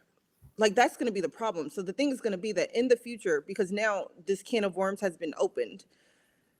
Yeah, I think so. Whether or not this is what the rule book has said this, but nobody has been necessarily. It just is very tricky, and I feel like now, because this was not resolved in the way that I feel like it. Again, let me take my feelings out of it. This was not resolved in a way that most people feel like would be the right thing to do. Now you've opened up this can of worms that is going to make it damn near impossible to judge this sled in any race going forward, because we're going off of an imaginary line from the back of the sled. So I'm going to say I'm good, and my judge is going to say I'm not, but I'm just going to keep pushing forward because I said I'm good. But when I say I'm good and they say I'm not, who's right? Well, how are we judging this? Well, it's just like any other rep, right? If you were to say you're good and the judge says you're not and you continue on, that's a no rep. No, that would be a no rep. And I'm and again, like you said, Janelle, I'm not disagreeing with your points, right? I'm just saying what you asked right there. That's. But this seems like a simple fix. This seems like a simple rule fix. But I have one more question before you go to simple rule fix. So when you say that it's not handled the way a lot of people think it should be or would like to see it handled, what do you view as the popular opinion that should be done in that situation? I think that the majority of the people think that there should have been a penalty assessed for the sled. Okay. Now, when we talk about can of worms, that's me overriding a judge's call of a good rep on the field. So now do I go back and review the lunges of someone who says athlete A did bad lunges? Do I look at their reps? I mean, if they're not good, then they're not good. But Dave, so I really hate these. I really hate these so hypotheticals, though. Can we please stop going into hypothetical land? Like, we're really trying to keep it out of emotion and try to deal with facts. It's not emotion. That's the can of worms I can't open. Right. So I'm saying this one seems like a simple fix, just like the burpee rule did. Just change the rule. So I'm saying, Dave, regardless of who makes the thing, whether it's ZBEX or whoever, just say the wheels. And then if one wheel touches it, doesn't count. It's the wheels. End of story. There's only one problem. There's one, and it is a small problem with that. There's one problem with that. Which is? It's these particular ZBEX tanks, the wheels swivel. So they're not in the same spot. So what? For both ways. You can still make it. No, I'm just saying. So you wouldn't get exactly the same thing. So I'm just saying. I'm not saying the rules. Okay, but we're saying put it forward. We're suggesting you put it forward. And Cheryl, you have a relationship with Dave. I think you can move forward. The other thing was, hang on, because I think we've covered this one. Where did it go? Hang on. I've got another file I wanted to share. Oh yeah, Dave. This was the ball that I was suggesting we use. I don't think it's yellow enough. I mean, I just listen. I was in the gym that day. I got inspired, and I was like, man, they're out there doing the work, and they bounce about the same way. Well, the thing that I like, Matt, is that you're getting the entire ball over the shoulder. I was very clear to do that. I know the fucking rules. That's important. Right? Nice work. Nice work. You're welcome. And of course I had AC/DC's Big Balls on there, which really made the joke sing. But I can't stop it. Okay. All right. So we've covered the sled. What was the other rule or rules we needed to cover? The only other thing was, Dave, I don't think you're ever going to get full extension on those lunges. I think it's just the lunges are the absolute bane of my existence. I think I prefer they not be there. Yeah. Right. I mean, I just think DEKA has almost picked some of the toughest stuff to judge, right? Like you're really stuck with just what you have to work with. It's a lot easier to just push a sled from point A to point B, and like in HYROX or whatever, and they have their own issues. But I was watching, I was thinking, yeah, there's no way he's gonna fix that. Here's the problem. And again, I go back to get 15 good judges, 15 really good judges to have the exact same standard on the lunges like that at the pace they move is really, really difficult. And that's the thing. And it's like, I can go in there and I could judge anybody you like and I'll nail it. I might make a mistake here or there, but I'll nail it pretty good.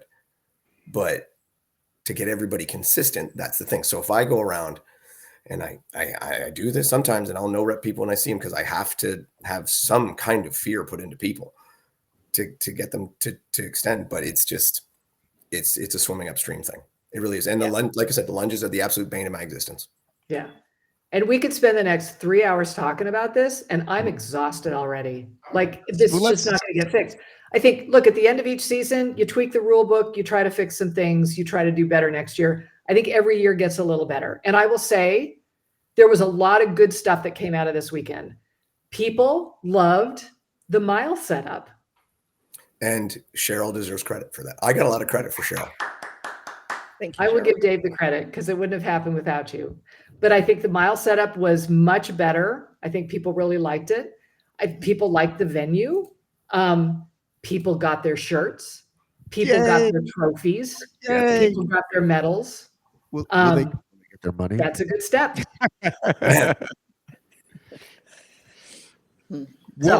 Remind us again, though, remind the listener, what was the difference in the mile setup this year, last year? So last year, all the zone. Oh, sorry. Go ahead, Cheryl. Yeah, you go ahead. Oh, somebody had written into us talking about, especially in teams, how in the mile, especially, your partner can take off running and the other partner can position themselves, even if they're not maybe first or second, out of the gate, but they're able to position themselves in a more advantageous, say, rower that's closer to the course, because the zones used to be deep. And so you would end up deep in a zone if you weren't careful and you weren't able to position yourself. And especially in the mile, people would sort of stake their territory. And they felt like it was cheating, really. Basically, it just wasn't fair. And so they've always just had that loop where one side was just nothing. There was just running. And the other side was all 10 zones, sort of DEKA Strong like, but it was just all coming off that mile course. So we had just suggested spreading it out. So it was 5 on one side, 5 on the other. And I believe they had farmers carry like up at the top of the course. And so it made the zones more shallow, and they were able to sort of fan out the equipment so that there was no advantage no matter where you went in. You were basically the same distance from the entrance. So it made it more equitable. Yeah, it still wasn't perfect, but it was a big improvement. All right. Well, listen, I think we should move on. I think we can save some DEKA stuff for next week as well, because things will settle. And well, I don't know. I thought Janelle was going to say something else, but maybe I'm wrong. Let me check my notes. I saw you flinch when Cheryl started. That's why I wanted to make sure.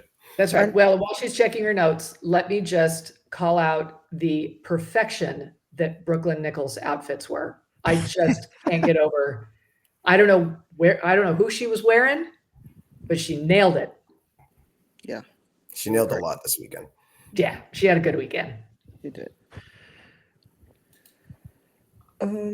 No, I don't think I have anything else. All right. Well, listen. But I do Okay, think we could make some. can I just throw it out? I'm just surprised nobody asked about the men's team mile. I don't remember what happened. The guys who crossed first ended up third. Oh, I did not know. Cheryl, did you know to that? I didn't have time to watch any of the teams yet. Tell us about this. Also, okay. After that, I have one last thing. Okay. Okay. I'm glad at least I can remind. Anyway, a lot of questions about it. It was they were a lot of, another one of those things online. So the only reason I brought it, I just want to clarify what happened. The team that crossed the line first left the bike early and received a 20-second penalty for it. Okay. All right. There was some other people who thought they deserved more penalties for different things, but there was actually mostly people were just kind of confused on the rules of stuff. And it was just the bike penalty that they got. That was it. Okay. Like they left with 1 calorie left or something? 0.4. Oh, no. So what is this? DEKA? What's the race? DEKA mile teams. Yeah. DEKA mile teams. Yeah. Men. Yeah. Kevin and Sam won. Al and Cole were second. Kurt and Steven were third. They're the ones you're talking about? Crossed the line. Yeah. Now there were some things too, like if I haven't watched the coverage dump, but I saw highlights and people putting up stuff like he was running without the baton, which wasn't true. He had the baton. He actually just had it stuffed in his shorts. Okay. So he had it with him. So Kurt and Steven crossed first, but ended up third. Yeah. Because how soon were they notified of this? Like, did they know right away? Did they not know right away? Right away. Okay. So if I watch the live footage, will I see their faces go from joy to sadness? Or no, sorry, directly after the race. They knew they left early during the race. Because some of you said it to them as they were doing it. Yes. Okay. All right. Well, listen, I didn't know those guys, so congrats to them. I don't know who they are. They're monsters, absolute monsters. Where are they out of? I don't know. All right, Kurt or Steven, if you're listening to this, you're a friend of Kurt and Steven, message me. And one of them's going to be like, I messaged you 3 years ago. We've been talking, but his name will be something like, Wallet for Jesus 75 or something that isn't his name. That's why I didn't know. Got a baton in your pants, or are you happy to see me? Exactly. All right. Listen, All right. I do want to save more because we have been going for an hour 45, which is longer than we needed to go. Or that I wanted to. You're going to go? Yeah. Well, no, I was going to say I have some HYROX topics if you want to stay on and talk about HYROX briefly. Oh, I would love to, but it's 7 o'clock. My kids Okay. gotta go to bed in 45. Have a great night. Thank you, Janelle. Okay, thank you. Thank you for coming on. Good to see you. Talk soon, Janelle. Thanks. Peace out. There we go. So, HYROX, would you like to start with? Let's see what I've got on deck here. We got a Miami date. We have an update on the cruise. We have a London Excel, and we have the Melbourne preview. We should probably do that, I guess. Now that we've talked for an hour 45, we might have to break this up. I know that one's got to be. Yeah, you don't have time to Melbourne preview. Is that next weekend? Here's all I'll say. This weekend, we have to talk about it a little bit. Here's all I'll say about the Melbourne preview is Because I don't recognize half the names. Like, it's going to be a race that I'm hoping somebody shows up that just shocks and amazes us. It's going to be wonderful. Let's go, Cole. Yeah. Gotta wave the flag. You just want to save your Melbourne preview takes for your other show. Don't be selfish. No, I don't have time for that one either. You don't have time for that one either? Not today, anyway. Well, I want to bring up a couple things. No, I'm gonna spend time on my own show just talking about me. That's my plan. Oh, I thought you usually talk about stuff like you guys do predictions like you did them with. We do. I'm just messing with you. Well, one thing I'll point out, I just saw an ad for they've got a whole recovery section, and if you listen to my LT Games podcast, which is another thing we have to discuss at some point, I talked about how HYROX has kind of been missing that. How they just have these random rollers laid out somewhere and you're supposed to use that to recover. But there used to be like a section, and most sports now, or a lot of these events do have a pay this person for massage. Here's some guns. Here's some rollers. Whatever. In Toronto. What's that? I had those in Toronto. Well, they've had them everywhere except they've just been sitting there. Like there's no one manning it. There's no one wiping anything down, which is probably should get done. But like a sponsored one, Hyperice, Theragun, Therabody. Anyway, there'll be a huge one in Australia apparently, and I forgot who's sponsoring it, but they've got a whole dope recovery zone set up. So go enjoy that, and hopefully we'll see more of that in America. I'm going to pull up who's racing. I think we're going to see. We're going to see Hunter for the first time this season. That's exciting. For right? solo. Do you know why it's exciting? Because then he gets out of the way his qualification so that people can roll in Phoenix and have a chance to qualify. Like they could come in like 5th, you know, and they're going to have a chance. Well, I mean, isn't that kind of the push and pull, if you will, of the HYROX season is that every race you're hoping and praying you get in, and your chances do get better as the year goes on, but the time gets shorter. So you're like, oh shit. All right. If I come in 7th in this one, I'm fine. I'm probably okay. But you still don't want to. You want to punch that ticket as early as you can. Well, and I'll say that the same thing goes with age group. Like if you race enough races, you know, there's enough of us that are just racing all the time that there's a good chance that if you come in 3rd, that the first 2 people have already qualified. And so it'll get rolled down to you. So there is incentive to race. For sure. Well, all right, let me bring us up here. 2025. It's a lot of the same names and then some roll downs. Where are the names? You do have some really fast people there though that haven't, obviously there's only been this one race for the qualifiers, but I mean I think you got JK in there, right? Hometown advantage. Jonathan Wynn, I think, is in there. I'm going to pull it up. Hunter. Tim Vinich, is he going as well? Yeah. So here we go. We got JK, Tim, Hunter, Alex, John, and Dylan. Dylan's racing in Melbourne? Sorry, Dylan's not racing in Melbourne. Sorry. Why didn't I put the actual 15? I put who was declined and who accepted, but then I didn't put the actual race. I didn't put the actual. Here we go. Sorry. Here we go. So Tim, JK, Hunter, John Wynn, Sean Noble. So those 5, and then Cole in 6th, Josh Van Zeeland 8th, Charlie Botterill. Those are all really, really fast guys. No, and Bo Willis, Jake Dearden. Those are, even those guys are fast guys. Graham Holiday in 13th. Aren't they all fast? Isn't that the basic premise? Yeah, but Mark Dean isn't going to be in the podium. No offense, and Liam isn't. No offense, but I'm just we're talking about who can take a podium first. Well, and none of these guys have qualified yet, right? No. And so it's going to be top 3 will qualify. Yep. And it's hard to argue with the top 3 straight out of the list. That's what I was just going to say. I think it's going to be very surprising if they're not the ones. What if Sean Noble makes it and then has a controversy at wall balls? Should he retire? No, never. I think the point is the gap is definitely getting smaller and smaller, right? It used to be way bigger. It used to be like, here's these 3, what else, right? Or here's these 3 or 5, what else? Like if someone like Jake Dearden was to sneak on, I mean, it would be a surprise, but it wouldn't be unthinkable. I would love. But I would be. Yeah, it's 1 through. Yeah, it goes pretty deep. Alan's put down some really fast times. Yeah, it's going to be a good race. Do you want to make it? If you want to make any predictions before I pull up the women?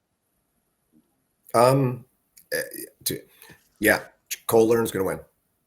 Okay, my unbiased prediction. I got Cole on the podium. How about that? Just because he's so hot. That's pretty nice. That's pretty good. Yeah. But I'll take either Hunter and Tim or Hunter and JK as the other 2 spots. What do you think, Cheryl? I'm afraid this is going to be a super boring race, and it's just going to be Tim, JK, and Hunter, and nothing fun is going to happen. And I'll be glad that it's in the middle of the night and I didn't stay up and watch it, because I'll just wake up and it'll be like, oh, it's those guys. Okay. However, the women's race you are going to watch. I know, right? Why don't you tell everybody our big plan, Cheryl? Our big Ooh, party. we have big plans. And if anybody wants to join us, they're welcome. Nope, that's to hold off on that part. Okay. We'll decide. But anyway, You're not welcome. Stay away. you and I are meeting up at a shakeout run. What have we decided? The RMR shakeout run? We're doing RMR because the other one's in fucking Costa Mesa. So sorry, That's not okay. sorry, Costa Mesa, not going. Yeah, this is just right at the convention center at 6 p.m. is when they start. And so we'll be out there doing the little shakeout run. And then it's 8:30 Pacific time is when the footage starts for the women's race. And so we're going to stay up late. It's going to be late by the time we're done, Matt. It's going to be like 10 p.m. So me and Cheryl and an HDMI cable, and we're in for a party in Cheryl's room. Yeah. My husband will be there. Oh, and Jake. Sorry, I don't. We weren't sure if he was going to be there. That's why I didn't know. But yeah, he's coming. He's going to be. That's why I didn't want to make an open invitation. You don't want to get the police to shut down your room from this party. Yeah, in that's your true. room. That's true. Maybe we can get him to put it on the downstairs bar. I don't know. I was kind of hoping that if there were enough of us in the hotel, this is in the Marriott, guys. If all right, remind me when I land. I'll ask them. Yeah, because it's just on YouTube. So I will be on East Coast time, so I'll be sleepy, but I will try to stay awake for the women's race. I'll be sleepy, even though I am on West Coast time because it's after 8:30. But it'll be fun. Okay, so for the women, 1 through 5 is a list of world beaters. Linda Meyer, Germany. Lauren Weeks, USA. Joanna Whitrick, Australia. Sinead from England. And Lucy's first race, right? Lucy skipped the first one. Or did she DNF the first one? Sinead skipped the first race. But Lucy DNF'd? Like Lucy stopped halfway? Something? Remember? Yeah, I don't think I'm not so sure she did. Yeah. I think you may be right. And then again, the rest of the women are all solid or all fast, but I'm not sure any of them can make the podium against this field. You got Melanie, GNB, Jess Petro, Manuela Garcia Caparros, Kat Parnell, Ellie Stenfors, she's brand new. She just snuck in the top Elite 15. Zara, Sophia, and Tanya Schroessteiner. So, but Lauren and Joanna have already qualified. There you go. Mm-hmm. So you don't necessarily have to make the podium to qualify this time. So if you finish third, fourth, fifth, you could be in. So what do we think? Who looked? I can't even. Hamburg seems so long ago. It was Joanna, Lauren, Linda, 1, 2, 3 in Hamburg. No, it was Vivian. Yeah, Vivian came second. Good job, Vivian. Sorry, Vivian. I didn't mean to forget about you. She goes off the grid. We don't hear from her. I've tried to be her social media coach. She's like, Matt, I can't do it. She's not that person. She's no, like, and that's why we love her. I can't do it. And Linda, and she's naturally gifted. Vivian is hilarious. Yeah, she could crush social media, but it's not a muscle she wants to stretch. Yeah, no, we love her for that. So Linda still needs to qualify. And then you've got like Sinead, Lucy, Zika, Melanie. Yeah. I think by the time you get past Melanie, it's going to be tougher for them unless they have a really, really good day. I think Joanna is going to win it. I think Lauren's going to come in second. And I'm going to root for Sinead because I love her. So I'm excited to see Sinead back out there. Right? Why do we think Lauren can't win it or isn't going to win it? I think the travel. I think it's Joanna's home turf. Joanna did quite well in Hamburg. So she's just good. I just think nothing affects. I don't think Lauren could do fucking LT games the night before. Like, I just think she doesn't, and nothing bothers her. You know what I mean? Yeah. I mean, we always talk about that piece. And yes, I think home turf for Joanna and JK, like it's kind of their races to lose. But they're both beatable, right? Well, and here's the question, is Lily coming? Because if Lily's not coming, Lauren's going to work harder. You think so? Because she feels so bad about leaving that she wants to make it worth it. And so she ends up. Are you affecting the line in Vegas, Cheryl, by putting in is Lily going or not? Like maybe you just gave away a big tip. I think it's a good tip. I think Anthony posted something about not going. So maybe that means Lily isn't either if Anthony isn't. Yeah. So she's going to get up on that stage. She's going to do that little heart thing, and I love you. And, Lily's going to see it and she's going to like work harder because she feels so bad for not being there.